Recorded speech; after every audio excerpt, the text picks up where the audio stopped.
Welcome to Sound Bites, hosted by registered dietitian nutritionist Melissa Joy Dobbins. Let's delve into the science, the psychology, and the strategies behind good food and nutrition.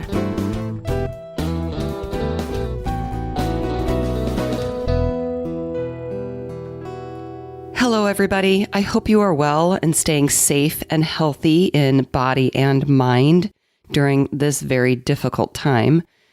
I have been busy with the podcast, offering you both COVID-19 related episodes and non-related episodes. As always, trying to offer a variety for you to choose from and enjoy. But I have also been busy listening during this difficult time. Sometimes it's hard not to do something. I don't know about you, but I'm a doer. I feel better, less anxious when I'm taking action. And there's a phrase I learned when I was taking a crisis communications training once, and that is that action binds anxiety. People want to know what to do when faced with a crisis or a concern. And while listening doesn't always feel like you're doing something, I've learned that listening is doing something. And sitting with discomfort is doing something. And those actions can lead to more understanding and compassion and support, and ultimately lead to more helpful actions. In the 7 Habits of Highly Effective People, Dr. Stephen Covey says in habit number 5, seek first to understand, then to be understood, and that people form opinions based on their own experiences. So I just wanted to share with you these thoughts about listening, and that listening is often the first and the most crucial step in any conversation. Listening to others validates who they are and gives them a voice. Nothing changes without first listening and seeking to understand. So I do have a few short announcements before we jump into today's episode. I mentioned this a few episodes back, but I wanted to be sure and mention it again. I am now offering free continuing education opportunities on certain episodes for dietitians and dietetic technicians. So you can go to soundbitesrd.com/free CEUs, where you'll see the episodes that are approved by the Commission on Dietetic Registration. I currently have about 5 episodes available, and many more will be added very soon. I also mentioned that Sound Bites has a new partnership with the International Food Information Council, or IFIC, and that you've heard me mention this organization many times on the show before, as I have been a longtime fan of theirs.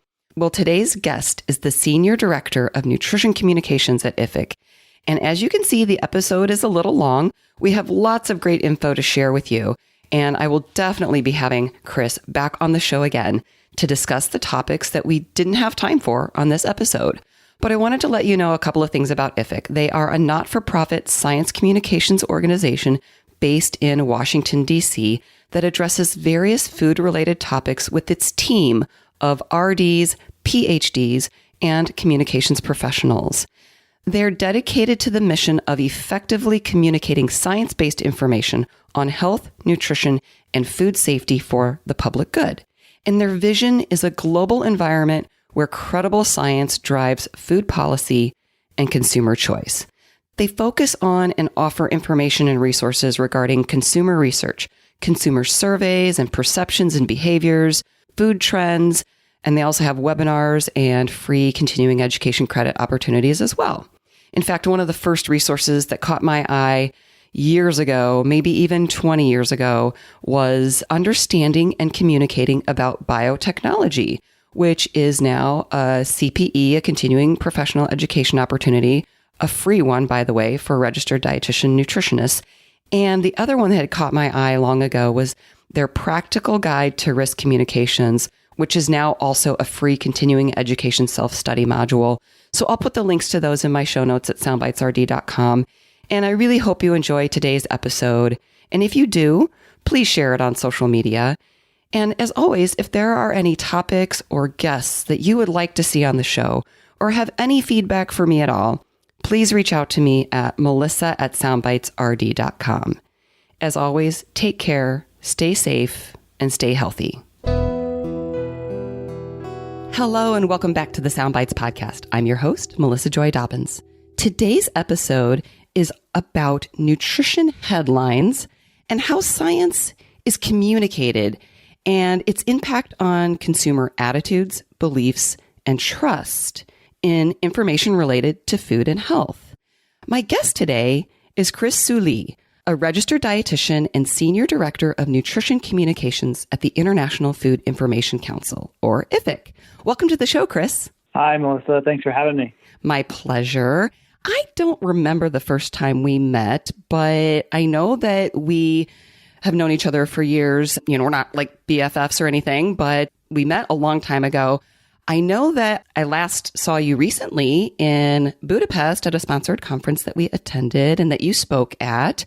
And also we were at the canola camp in Canada almost 2 years ago. Do you remember that? I do. I remember both of those events awesome. very fondly. Yeah. Well, I have wanted to have you on the show for quite some time. So thank you for coming on the show. And I've been a long time fan of IFIC. Is it okay if I just refer to it as IFIC? Certainly. Awesome. Yep, please do.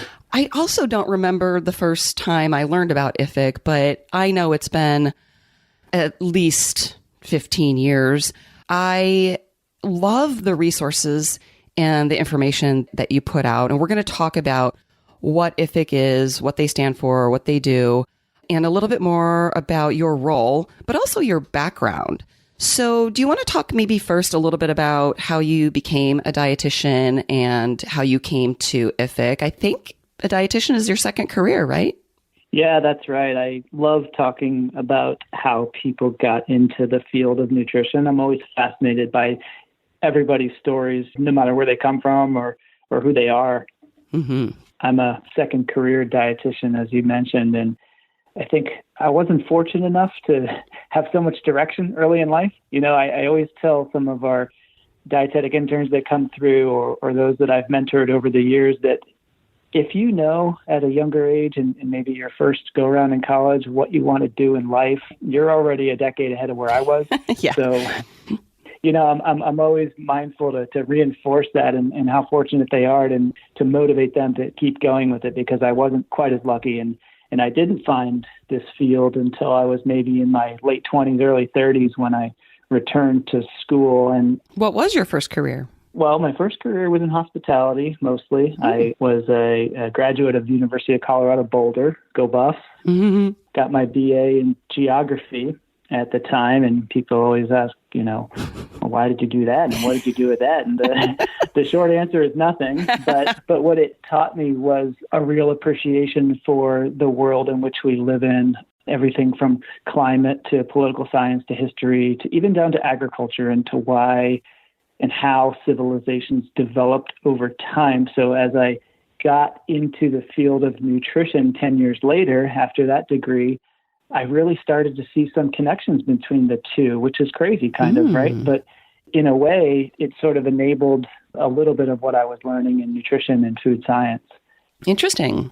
But I think, you know, getting back to how I even evolved into the field, I grew up in California and was fortunate enough to have access to all different types of foods all throughout the year. And I guess probably took that for granted, but my parents didn't take that for granted. They were very progressive about, you know, the types of foods we ate and, you know, making sure that we weren't over-consuming certain foods and always presenting healthful foods to us, even though as a child I didn't appreciate that, like them so much. You know, I didn't really like my vegetables. I didn't eat a lot of seafood. Of course, you know, many children, you know, rebel against those sorts of things. But as I moved around the country later in life for college and jobs and things like that, I've lived all over. I've lived in Colorado. I've lived in South Carolina. I now live just outside D.C. in Maryland. But it was maybe somewhere in the middle there that I started to realize that people always seemed very interested in my food choices when I was out with friends and dinners and lunches and things with people. And I just was like struck by that. Yeah. Like, is what I'm eating all that much different than what the average person is eating or they're eating? But people seemed very curious. And so as I went along in life, I sort of had maybe a early midlife crisis, maybe earlier than some people would associate with the typical age that you have one of those. And I just was sort of taking an inventory of where I was in my life. And I know I needed a new direction. And just a light bulb went off. I had remembered the sort of the values and institutions that my parents had instilled in me, and then thinking about everyone seeming to be, asking me about the foods I ate, and I was very interested in physical activity and eating healthy, and it just dawned on me that maybe that was where I was meant to be. That was the career I was meant to pursue, and so I returned to school to study that. Very interesting journey to where you are today. I'm just so curious, before you talk more about your role at IFIC, when you were in school, because sometimes people are drawn to it because, yes, they are interested in just their own personal nutrition and fitness, and it sounds like that was a part of it for you. Was there anything while you were in school that kind of shifted you to a certain focus in nutrition that you see coming through in your nutrition career?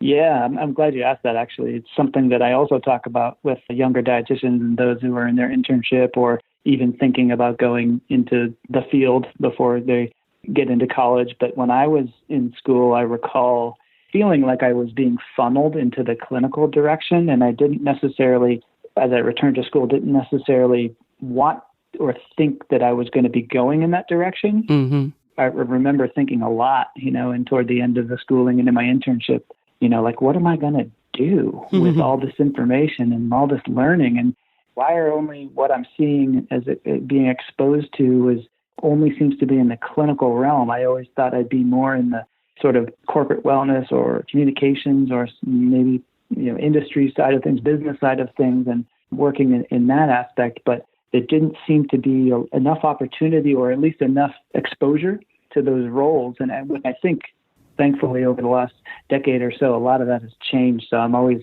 mindful and want to make sure that younger dietitians that are entering the field understand that there's a plethora of opportunity out there. It's not just clinical that you need to go into, or that, if that's your interest, that's wonderful. It's just, there's a lot else out there. Mm-hmm. We are going to get to the topic at hand, but I'm just curious. So did you actually, because I felt the same way, but my first job was clinical. I did a coordinated program, so I didn't have that year internship that a lot of other people have. So yeah, my teachers were really pushing me to do that. So I did it, and I found it very interesting. And that led to my outpatient job where I became a diabetes educator. So I'm just curious, did you start off in clinical? Did you do any of that? Or what were your first opportunities when you got out of school? I was fortunate enough to do an internship that did give me exposure to all of the rotations. It was at the Medical University of South Carolina in Charleston, which was a wonderful experience. And I spent a lot of time in clinic, all the clinical rotations, but I also got a lot of exposure out into the community. So I was very thankful for that experience to get that diversity of exposure to what is out there. I did not ever work in clinicals. I'm so appreciative of those that do. Mm-hmm. And I was fortunate enough to be exposed to IFIC, where I work now, while I was in my program at the University of Maryland. And so as I was coming out of my internship, I did reach out to them and get an internship there, which so happened that, months and months later turned into a job and a position in a place where I had maybe always more pictured myself working. Awesome. That's a great story. Thank you for sharing that.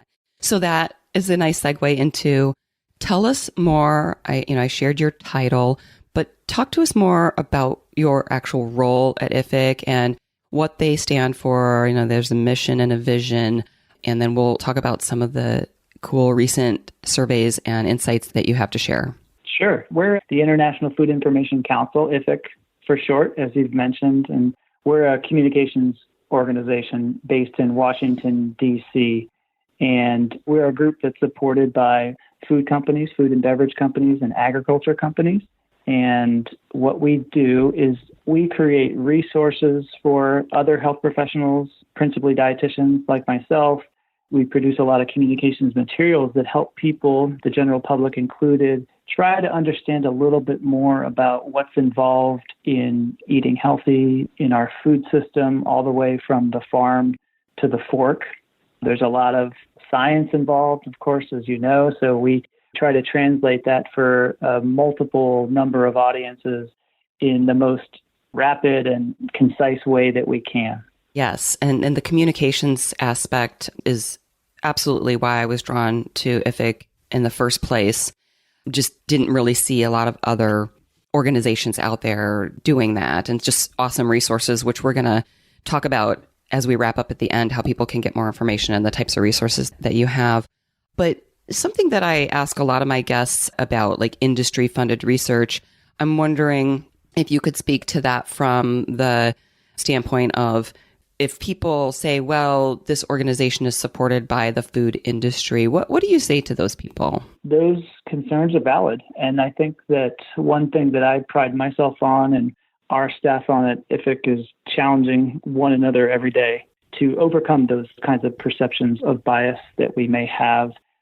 Our role, what we're looking to do, is communicate the body of evidence on nutrition science, on food science, on agriculture science. One thing we don't do is we don't promote the brands of our members. We don't lobby the Hill for any federal policies around nutrition or agriculture. So we're not interested in speaking about, those types of things. But what we are interested in is helping people understand that there is a science behind nutrition and food production. And so what we challenge ourselves with and pride ourselves with is doing that in the most neutral and unbiased way as we possibly can.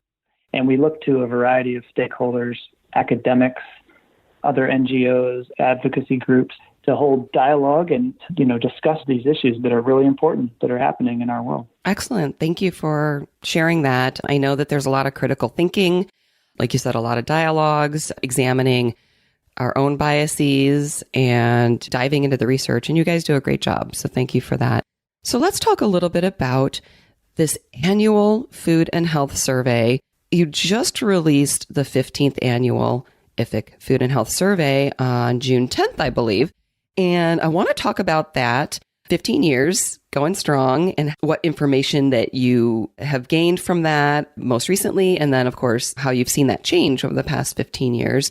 But you also have some other surveys, some COVID-19 related ones that I think are really interesting. And if time allows, we've got some other surveys to get into, but if not, we'll have to bring you on the show again.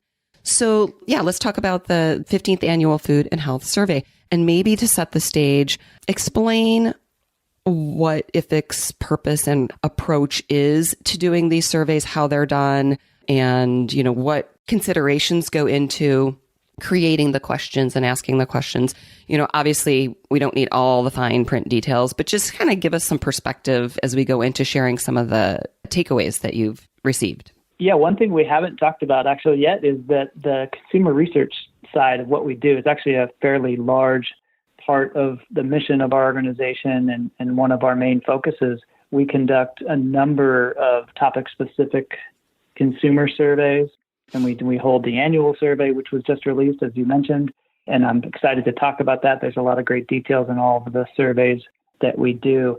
One of the primary uses or the reasons why we conduct these surveys is we think it's valuable, number one, for the general public and government agencies and other health professionals to try to understand where the consumer mindset might be on specific topics. It helps us internally develop resources where we might see gaps in knowledge among consumers. What do consumers need to learn more about? I'm always careful when I talk about these things. I don't want it to ever be positioned as this is what consumers don't know, right? Consumers aren't up to date on all this kinds of things. I look at it from the other perspective is where can we provide educational materials and resources to health professionals who do speak to consumers, and our organization who does have a lot of social channels that reach consumers to try to help them understand maybe points of misperception or at least maybe emerging areas where there's maybe new information that would be helpful for them to know so that they can make more informed choices about the foods that they eat. Mm-hmm. Oh, thank you for setting the stage with that. And I always think we learn so much from the consumers, but that's a great point. Yeah, and the other thing I like to always caveat before we get into any of the details is that we conduct this survey every year. It's a sample of about 1,000 people, and we use an outside consumer research firm who has access to online panels. And because it's a different sample of people every year, it's not necessarily something you can say that it has precision over time necessarily, but we look at more of the trend. Mm-hmm. So you can see where things might be increasing or decreasing, but it's not the same sample that, so a lot of studies will follow certain cohorts over periods of time where you can say this individual is changing in these ways. This is an aggregate look of what's happening among a sample of 1,000 people, which are different every year. But over the course of 10 or 15 years now that we've done this survey, we can see some interesting trends. Mm-hmm. I bet. Talk to me a little bit about, I think most people are aware, you can ask a question in many different ways and kind of get different answers. So what goes into the formulation of questions to try to make sure that you get the most meaningful response? Yeah, that's one thing that we are very fortunate to work with a renowned outside firm on. They are helping us all along the way formulate questions that are as unbiased as possible, that are trying to glean the right information that we're looking for on certain topics, and doing it in a way that doesn't lead the responder in any one particular direction. I know we spend a lot of time wordsmithing over how the question is formulated, what are the response options, and how are those worded, so that in the end, we feel like the results that we collect are representative of the samples that we're asking questions of. Awesome. That sounds really interesting. Okay, so should we dive into some of the takeaways from the 15th annual Food and Health Survey? And by the way, dietitians listening, I'm sure you are familiar with IFIC, but if you're not, some of this might sound familiar. You may have seen their data being used in presentations and webinars that you've attended. Kris, maybe share some of the highlights or maybe the most interesting things. I reviewed the information and a few things stood out to me that I'd like to ask you about, but let's start with, since you know it the most and the best, why don't you share what kind of stood out to you? Sure. I think one thing that we're always interested in these surveys is, how do people look at their diet? We ask a lot of questions around perceptions of healthfulness of individual nutrients, for example, but we also look at how people view their own diet in particular. And this year's survey, we had the opportunity, with it being our 15th annual survey, to ask consumers to look back a decade, to maybe think a little bit about how their diets have changed over a period of time.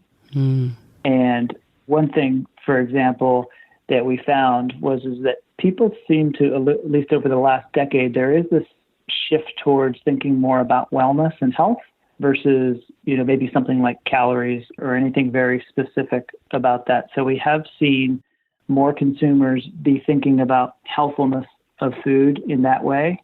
We have a question that we've asked every year, all 15 years of the survey, about what types of factors drive purchasing decisions. And it's interesting that taste and price have always been at the top of that list, right? It's not changed in 15 years. Taste is number one driver. Price is number two.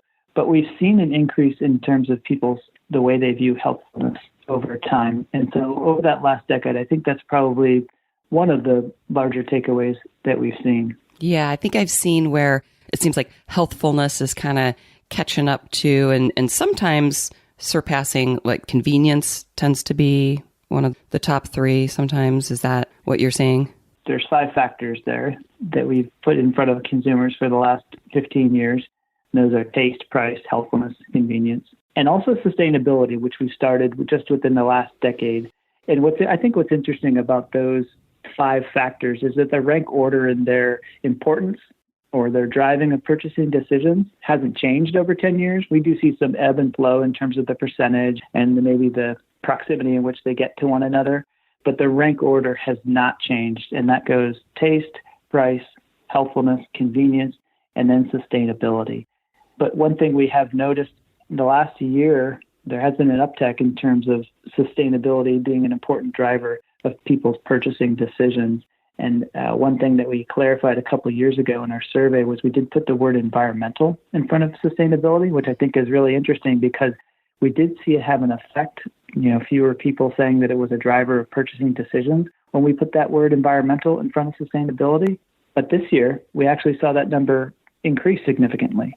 So it's hard to say that 1 year is a trend because it's not. That's why we look at trend over time, which is fairly stable. But it is something that we're focusing more and more on in our questions because we know that's something that consumers are more and more interested in and concerned about. Okay, so did you say when you first added environmental to that phrase, the numbers went down, but then this most recent time they were higher? That's right. I mean, these are just, 1 to 1 year differences. And right. So by adding that word environmental, we did see a dip in terms of its influence on purchasing decisions, the way people reported it. But then in 2020, we've seen that number come back up. Okay. That's what I thought you said. And so, over time.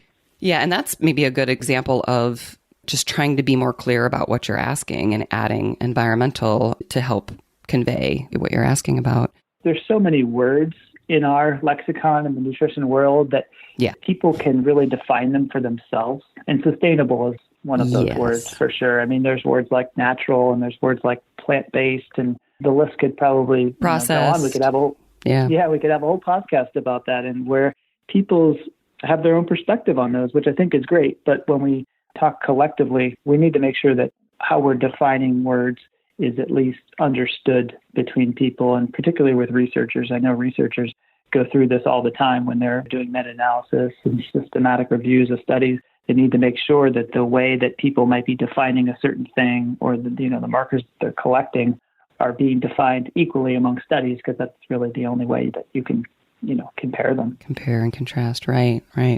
Well, I thought it was interesting that, maybe not surprising, but maybe a little funny, that nearly 3 in 4 people judge their own diet to be healthier than that of the average American.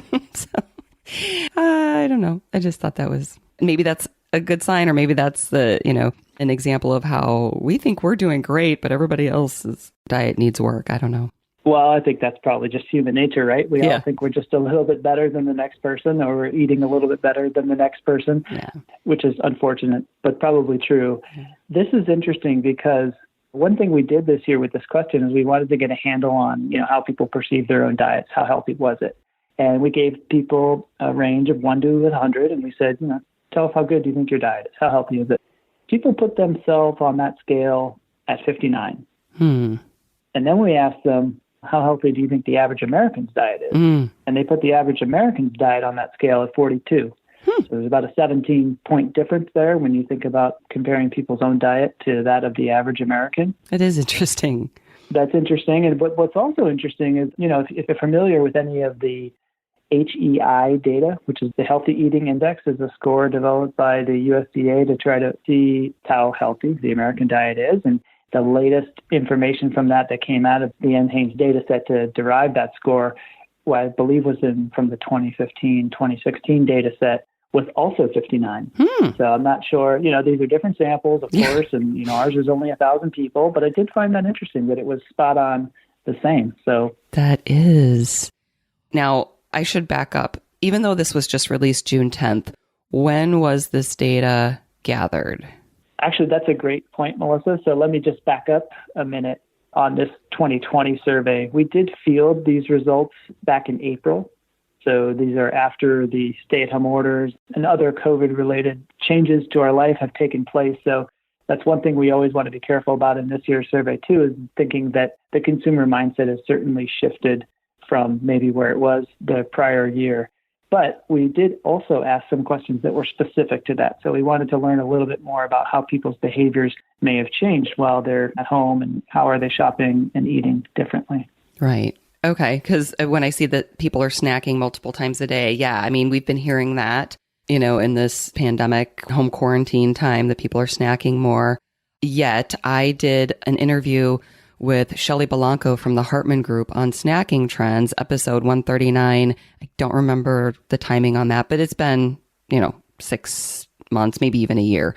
And she shared how people are snacking more, or, having smaller meals that maybe you would call a snack, or, I think there's, a lot going on with meal times versus snacking. And again, back to that personal definition. Like if I have just a tiny breakfast, do I call it a breakfast? Do I call it a snack? Do I call it breakfast because I ate it during the day part that would be considered breakfast? Or do I call it a snack? But do you have any thoughts or reactions to the snacking data that you gathered? Yeah, well, you're exactly right. Snacking is another one of those terms that probably means something different to every person. So depending on who you ask, you're going to get a different answer. But one thing that I think is interesting in this data being collected while the pandemic has been going on, we saw similar results to the previous year. So in 2019, we saw about a quarter of people say they snack multiple times a day. About a third of people say they snack at least daily.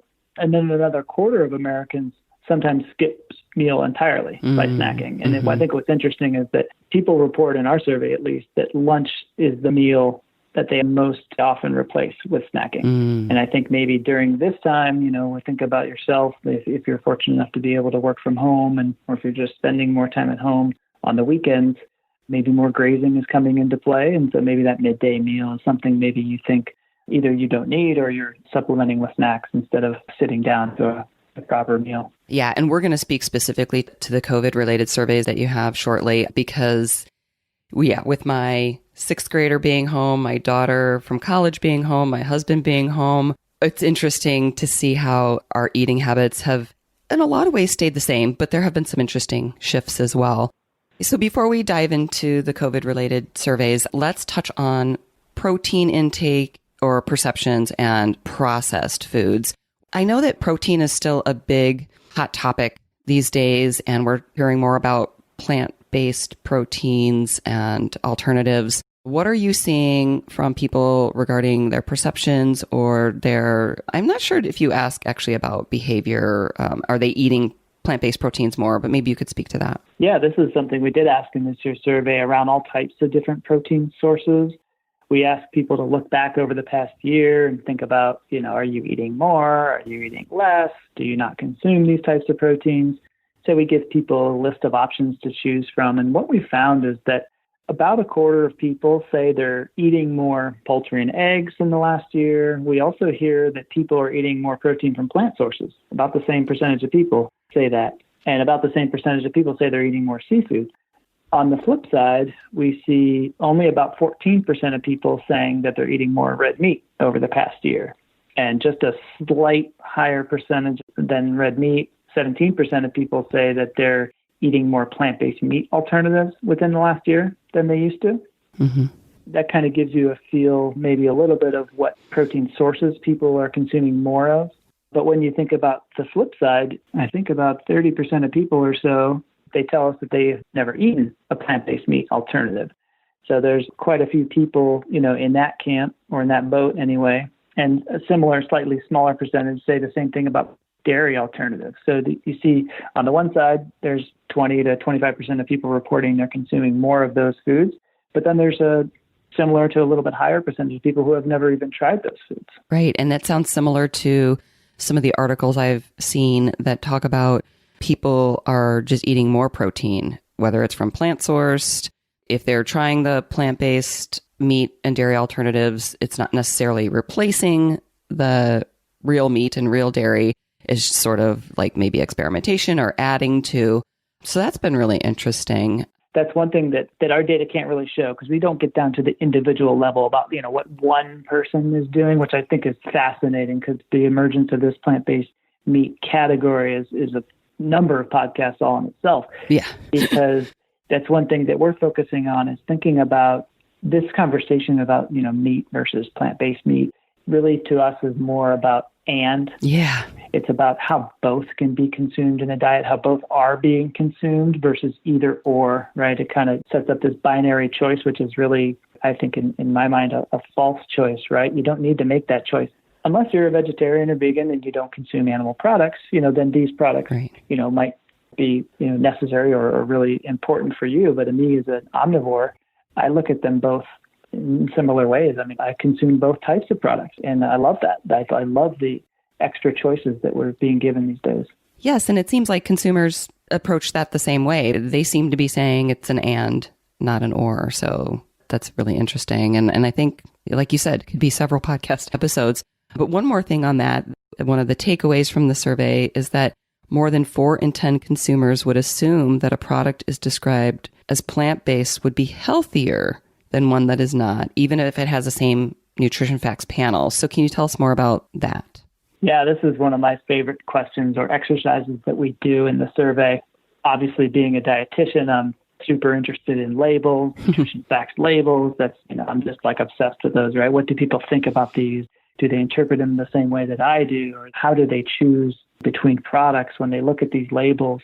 So this is something that we've done not only in the food and health survey, but in other surveys where we show people blinded nutrition facts labels. We call them product A and product B, for example. And we might give them scenarios, like in this question in our food and health survey this year, we asked people to think about whether product A, for example, was a fresh product and product B was a frozen product, but they have the same nutrition facts label. So we're only showing them one label, and we're just asking them to imagine, okay, this one's fresh, this one's frozen, same nutrition facts. Which one do you think is healthier? Mm-hmm. Overwhelmingly, we see that people think that fresh products are healthier than frozen products. Frozen products are healthier than canned products, even when presented with the same nutrition information. So you see bringing in maybe some perceptions there, maybe some bias or just personal opinions, even when presented with the exact same nutrition facts. And the same is said for things like natural. We see that given the same nutrition facts label, people would assume that a product that's labeled as all natural is healthier than one that isn't. We also see as a food described as plant-based on the label is perceived as one that's healthier than one product B, for example, which would not be labeled as plant-based. And these are things that may not be consistent with scientific evidence, but they're things that consumers are thinking about. And when they're making their choices, they don't have all of the information in front of them at hand, but it's these choices that people are making, which I think are important to consider. Yeah. I remember when we were at the conference in Budapest, there was an interesting conversation about, so, you're saying the nutrition facts panel, but there's also the ingredients list as part of that. And when you would have the plant-based product and all the ingredients listed, and then you'd have just, ground beef and the ingredients listed. Can you speak to that a little bit? Because I found that interesting as well. Yeah, that was fascinating. And that's another example of where we've shown blinded nutrition facts labels. And in that survey, one of the things we were trying to understand a little bit better, particularly with the plant-based meat products, is how do people view ingredients? Mm-hmm. We hear a lot about, limiting the number of ingredients, only choosing foods that have, 3 or 5 or less. Clean labels. Clean label. You want to be able to pronounce these ingredients. You hear a lot of conversation about those kinds of things. So one of the things we were trying to do was to test that, right? Okay, so here's a blinded product that is a plant-based meat product. And we know people view them as healthier, number one, when compared to beef. So we've found that in 2 of our surveys. When presented with blinded nutrition facts labels, they overwhelmingly choose the one that is plant-based versus the one that is meat, even though they don't know which is which. And then in that first survey, what we wanted to test was, did the perception of healthfulness of that label change at all when we showed them also the ingredients? So for the plant-based label, we disclosed the soy protein isolates, even down to the allergen statement that said contains soy. And there were, a number of ingredients there. And on the other label, when we disclose the ingredients, it says 100% beef. So there is a caveat there in that exercise where when we do show the ingredients, we are, in a sense, tipping our hand, right? We're showing them which product is which. Kind of giving that away, but you can't avoid that. Can't avoid that, right? And we're asking them, well, now, again, which one do you think is healthier? In the blinded scenario where we don't show the ingredients, we found that 45% of people said that the product A, the plant alternative, was healthier than the beef. When we added the ingredients, we see about 40% of people say that product A, the plant alternative, was healthier. Now, that was a smaller percentage of people saying it's healthier, but still more than said that the beef label was healthier. So I think when you're talking about revealing these ingredients, you are bringing in people's perceptions or biases around maybe something like beef and also around something like soy. So I'm not sure how that affects the total numbers. The list of ingredients, yeah. But yeah, so it's just interesting to think that, you might assume that by showing a number of ingredients on a label, you're going to see this drastic decline in helpfulness. You're going to say that, oh no, this product is not healthier than that product. But in fact, we didn't see that. All right. What's interesting as we followed up on that was we asked the question in a slightly different way. We showed them that plant alternative label again and included the ingredients again. And we asked them to consider how their opinion changed from just seeing the nutrition facts to then also seeing the ingredients.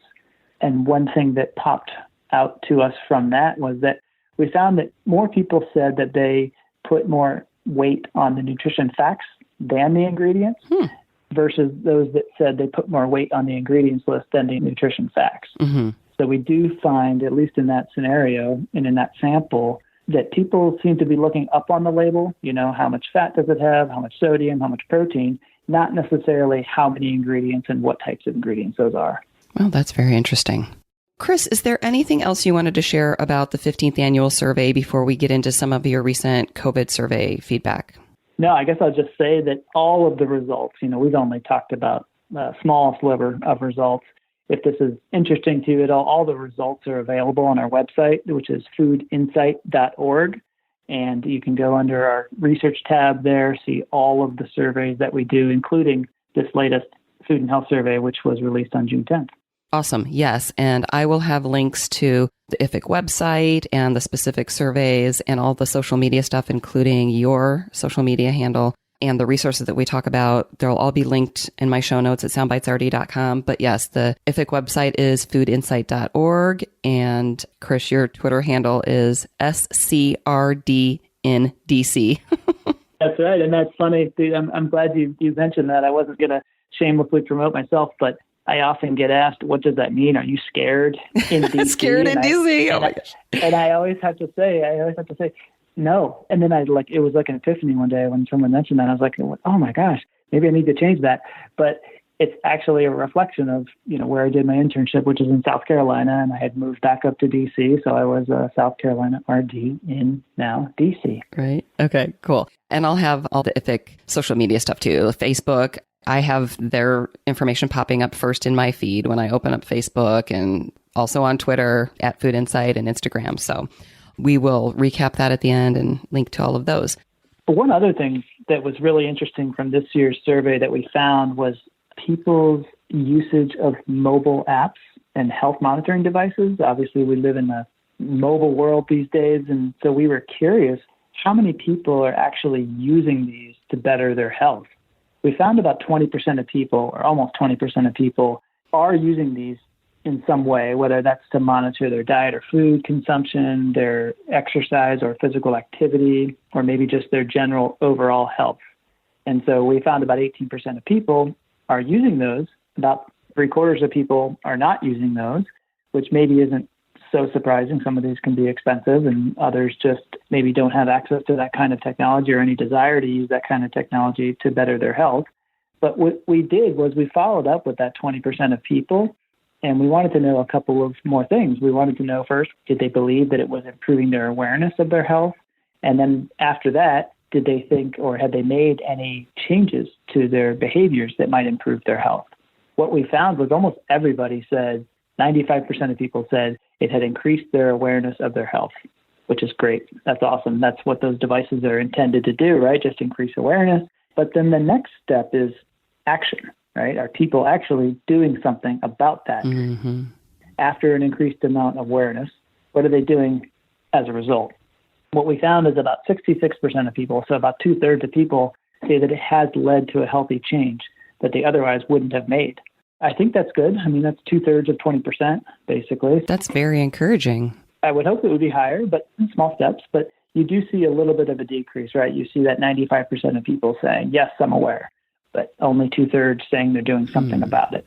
So there is room for improvement there. And I think as these devices become more available, cheaper, better technology, more specific uses, I'm hoping this is going to be one of those advancements that we can make over the next decade or so and getting those more accessible to people who really need them. Yeah. And it makes me wonder about the nuances there. Maybe as these apps improve, they can help maybe connect some of the dots. Maybe they're not, having that feedback loop where maybe people aren't saying, oh, yeah, I'm more aware of skipping meals, or I have more information to make choices dining out or whatever.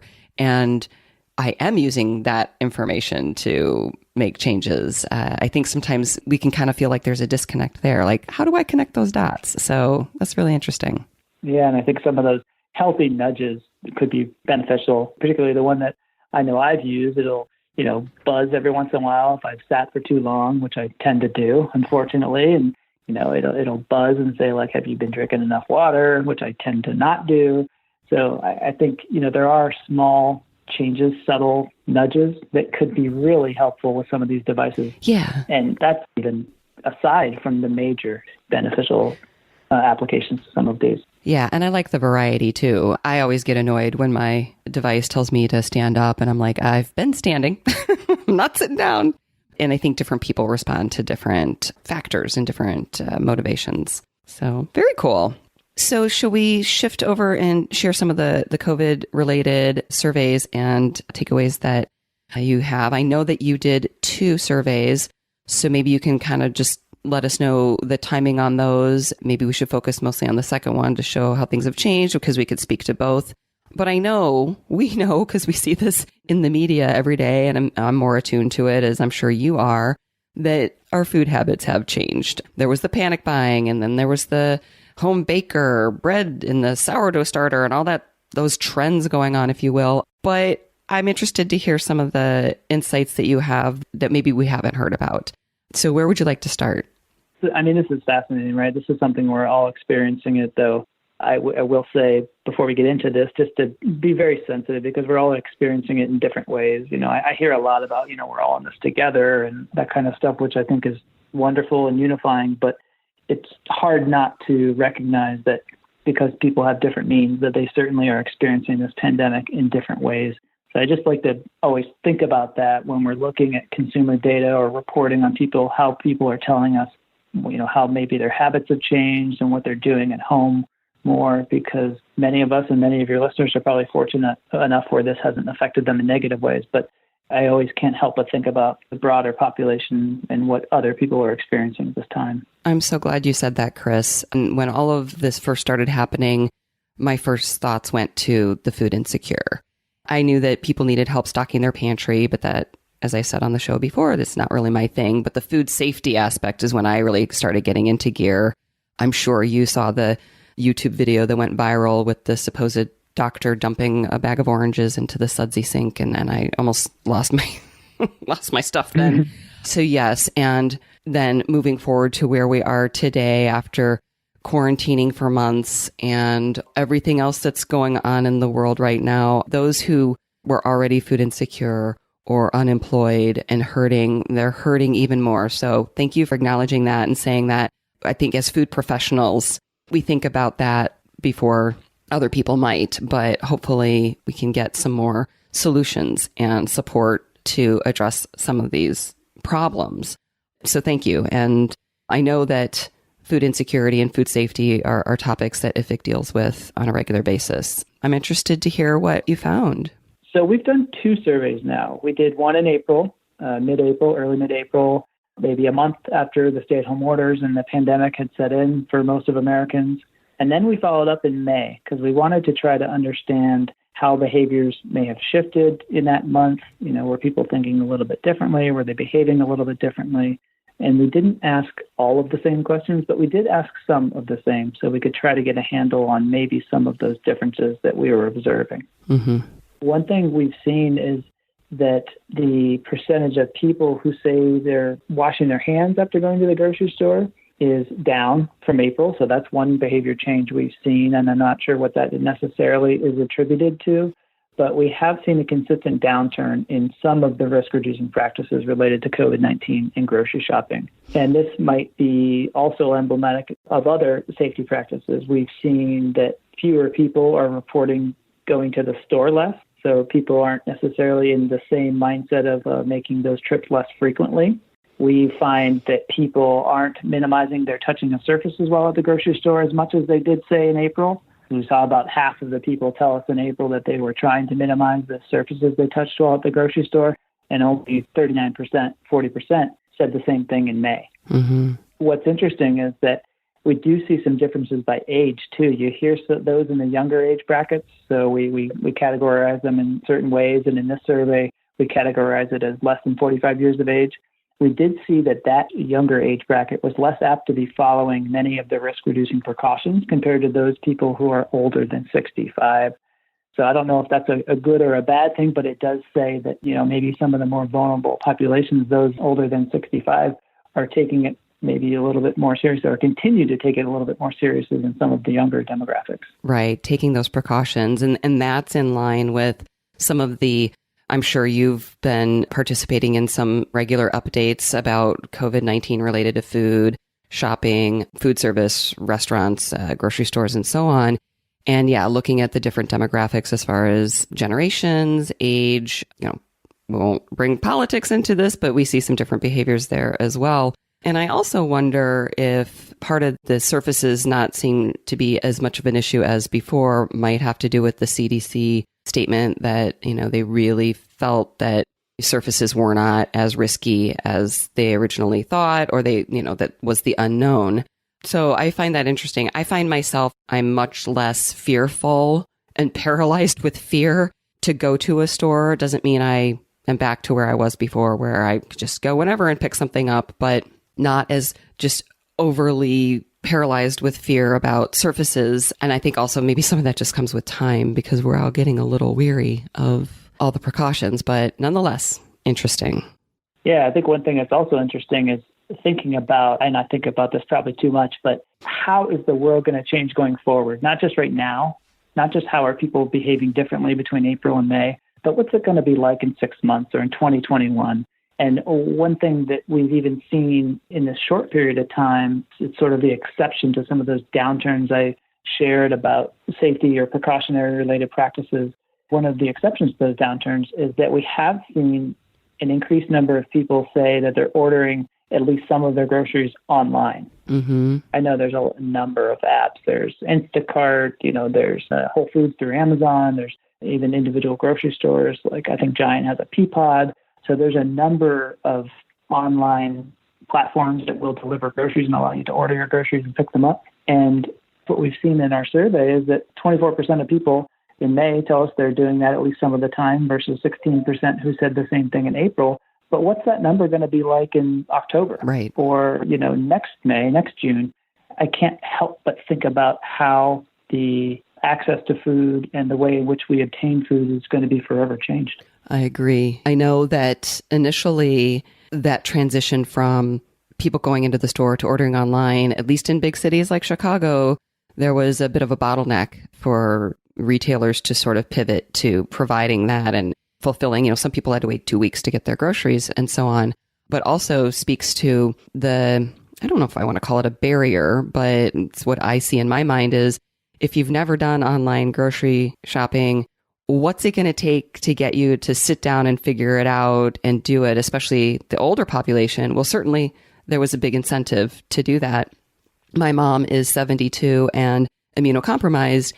And the other day she said, yeah, even though things are kind of opening up, she doesn't live in Chicago. She lives in thank goodness, a county that doesn't have nearly as many cases or deaths as we do.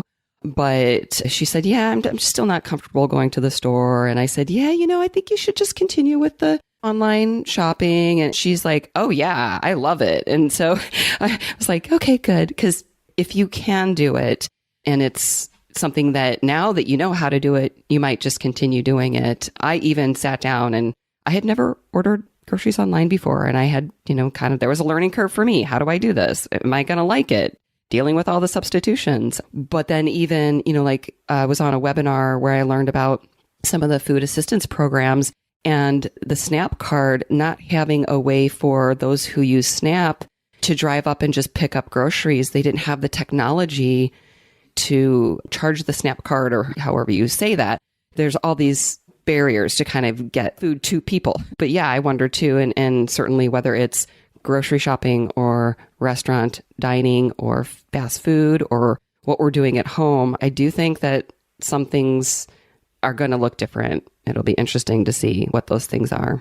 Yeah, and I think that also speaks to some of the disparities that I mentioned earlier, and online access is one of those, right? How are people going to be interfacing with their foods, obtaining those foods? And I can only see the online platforms for ordering and delivering these foods growing. So therefore, it's that much more important that all of our communities have access to broadband, fast internet speeds, everything that's required for people to obtain food in a safe way. Yes. And I think that's where communities can come in as well. I know our church has people who are helping those who are isolated and need assistance, and don't have the apps or don't have the technology or don't really know how to do it. We're having people pick up groceries and our food bank, our community's food bank is based out of my church. And so, we're just saying, hey, do you need medication picked up? Do you need help paying for your medication? All of those things. Sometimes it takes people to break through some of those barriers as well. I do want to touch on some of the feedback you got regarding packaged foods or processed foods, because I think that's been kind of interesting. And I know we've heard some of this in the media in this COVID era. But I also want to touch on whether people think they're eating healthier or less healthy at home. Something really jumped out to me that I can relate to in my house that kind of piggyback on. So I know the perception of processed or packaged food is something that is in the annual survey that you do. So when you talk to people in the COVID survey, how did you ask these questions and what kind of answers did you get? Well, the questions we're asking are slightly different. In our annual survey, which is more evergreen, we're looking at general perceptions of healthfulness around different maybe forms of food or, packaged food versus fresh food. In this survey, we're looking more specifically at maybe the types of foods they're purchasing and not necessarily as much as about their perceptions. And what we've found is that between April and May, we found that slightly fewer people tell us that they're purchasing more packaged foods than they usually do. One of the things that this might signal is that there may be a leveling off in terms of that stockpiling you mentioned, getting the pantry full with, shelf-stable staples. Mm-hmm. So we're seeing that maybe that initial stockpiling that happened in the beginning of the pandemic back in maybe late March and early April is not necessarily carrying through today. Mm-hmm. Now, you mentioned food safety as well. One of my hopes with this pandemic is that maybe people stop to think for a minute and think about all of the efforts and the efficiencies that go into our food supply chain, how food is brought to market, which obviously COVID challenged very deeply. Mm. But I think you see the resiliency of it over time. The efficiencies in which we're able to get foods to market has been phenomenal. And of course, there's been shortages in certain places and in certain periods. But in general, the appreciation of that, I hope, is one silver lining that can come out of this. And the other is that the value that people can see in foods that are other than fresh, mm-hmm. right? The ones that are packaged, the ones that are not on the perimeter of the store, let's say, the ones that people talk about being in the center aisle, and the value in terms of food safety or stability and nutrition even. There's a lot of good nutrition that can be found in the center of the store that people maybe don't recognize or they like to dismiss in some ways. Maybe this shifts a little bit in people thinking in that way, which I think would be a good thing. Mm-hmm. Certainly not everything that's found in the grocery store or in the center stores is what you might consider healthy or, not quite as healthy as some of the fresh or frozen vegetables, but there is a lot of value there. And I think that maybe some of that conversation could shift a bit based on what we're experiencing. Absolutely. I agree. I'm very hopeful for that as well. And I've said it on the podcast and I've said it in my Zoom conferences with some of my colleagues is, maybe we can just start having more meaningful conversations about food and worrying less about processed and pesticides and paleo and all of that, but feeding hungry people and that value, that nutritional value, safety, stability of the canned and dried and frozen and anything that's not fresh, and really just looking at nutrients and opportunities that these different foods can provide. Kind of takes me back to my extension days at the University of Missouri. I think it's really kind of taking some of the stigma and shame and elitism out of the food conversation and bringing nutritious food to people who need it. Oh, I'll get off my soapbox. Yeah, no, I think it's important, but I don't want to discount the value of fresh food because that is where I would encourage people to look first. But of course, it's not always available, depending on the season, depending on these conditions like you may have now.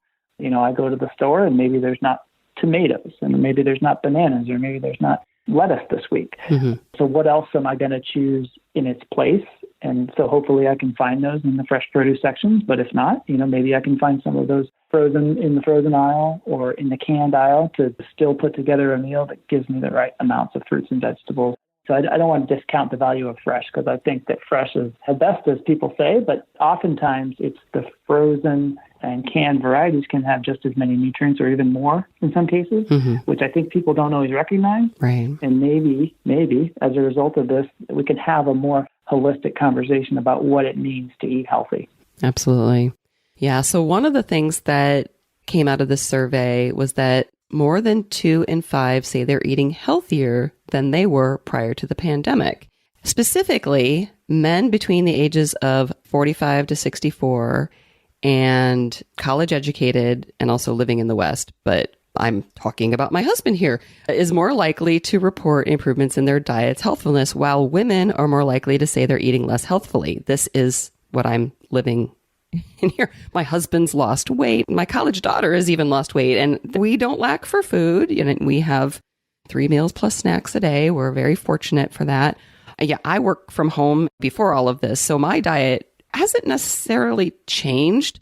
If anything, we have more junk food around. And so I don't know that I'm eating more. And I hate the term junk food. I shouldn't even say that. But, snacky type things, chips, candy, whatever you want to call that. But I am still probably eating about the same, maybe not quite as healthfully. But yeah, I just thought that was really interesting that maybe when people are eating at home, they tend to eat healthier. It could well be true. And so you're in the group of 43% of other people who say that they're eating about the same level of healthfulness. Mm-hmm. And what we didn't ask in this survey is anything about baseline diets, right? So maybe it's that you were already eating a very healthful diet and you're continuing to eat that way. I hope so. It's possible that maybe some of these men or people between the ages of 45 and 64 are eating healthier now because they maybe weren't eating as healthy as they could have been or needed to be before. So that's one caveat, that there's no baseline there. But I think it is encouraging to see at least some degree of people reporting eating healthier, because I think maybe one of the narratives that may or may not be true out there is that we're all stuck at home, we're eating more packaged and processed foods, therefore our diets are worse and we're all going to gain weight. Yeah. But I don't know if that's necessarily the case. I mean, I hope it's not. Right. Agree. And going back to the comment about, I think, the initial grocery shopping behavior, whether you panic bought or you were just panicking inside, there was this fear of, we don't know when we'll be able to get to the store again, or if it will be safe to go to the store. And I need to get as many days, weeks of food at home just in case. And I think, and we're going to speak to confidence, but there's been more confidence lately that if I need to order something online, I can. If I need to go to a food bank, there's been a lot of people stepping up in that respect. If I need to go to the store, I feel more like that's a possibility. So certainly all of that affects purchasing behavior and shopping behavior. I know that was a big concern in the beginning of the pandemic, the overpurchasing and the lack of availability as a result of that. But we can't discount or not think about some of the food waste issues that are created as a result of that, specifically when it comes to, the more perishable foods. We did find that food waste and food packaging, people are concerned about that during the pandemic. And about a quarter of people told us they're paying more attention to the amount of food they waste. Mm-hmm. Obviously, we're cooking more at home. We're eating more meals at home. Mm-hmm. So it is encouraging that at least a quarter of people are saying they're paying more attention to that, maybe trying to purchase more efficiently, right? Regardless of whether it's healthier or less healthy, trying to think about how much food do they need, what are the meals they're preparing, what's their budget, and trying to match all those things more efficiently, because I think that, the more I read and learn about the issues involved in food waste, it's something that's, I think, been maybe a little bit neglected, and we should concern ourselves a little bit more with. I completely agree. I did a recent bonus episode. It was recorded with the Food Bullying podcast co-hosts, Michelle Payne and Eliz Green, and we did sort of a joint effort where we talked about food waste and food insecurity. So I'll link to that as well. And it was we had these conversations before COVID-19 happened, but it was released shortly after all of that happened. So those issues have become even bigger. Related to our current experience, we did do some research specific to food waste last fall, and which I think is interesting and fascinating and ties into some of the thinking maybe now. And we wanted to understand what people's desires are, why are they concerned with food waste, listing some of the reasons for that. And what I think is most interesting is we found that people tend to be most concerned with dollars. So the money they spend on food, I mentioned matching that to your budget. Of course, that's the personal concern, right? I have X amount of dollars to spend. I don't want to spend that and then bring it home, have that food go to waste. That's like putting money in the garbage. We say putting cash in the trash. Yeah, cash in the trash. I like that. It rhymes. Go, you can use it. That's one thing that people, I think, always think about first, right? It's themselves. Like, how is this impacting me? What's further down the list is how is it impacting the planet? We see anywhere from a third of people saying they're thinking about food waste because they're trying to reduce the amount of money they spend on food. But only around 10% or so of people say they're trying to reduce their food waste because they're concerned for the environment. Yeah. I think that really speaks to the differences between the impact on the individual versus the impact on the society or the planet, because they are very different, and it's not just food waste where that comes into play. Yeah, that always fascinates me. And I've talked about that on the show before. And I think hopefully people are becoming more aware that food waste impacts the environment. I think that that's kind of a newer conversation for some people. But yeah, certainly that's a big motivator. I don't want to throw my cash in the trash. I think a lot of people would be surprised about the amount of food that is wasted. The statistics that I'm familiar with are somewhere in the neighborhood of 40% of food that's produced is wasted, not just at home, but all along the chain in getting it from the field to the market and then to the table. Right. 40% just seems like a figure that most people probably wouldn't believe. Right. And from the information I've seen, and I'll link to some food waste resources in the show notes as well, and anything that you have specific to that, because there's a lot of resources that I have from the other episode that I did. But from what I've seen, the majority of the waste comes at the household level. And I think that is something that people would be surprised to know. Also, by decreasing your food waste, not only are you saving money and saving the planet, so to speak, but it does make a difference, that it can make a big impact. And so, yeah, I think we need to get more communication out about that. Yeah, I think one of the things that's most interesting to me anyway about the survey we conducted specific to food waste was we asked people, actually, what's the most common food? What are the types of foods that end up in your garbage at home? Mm-hmm.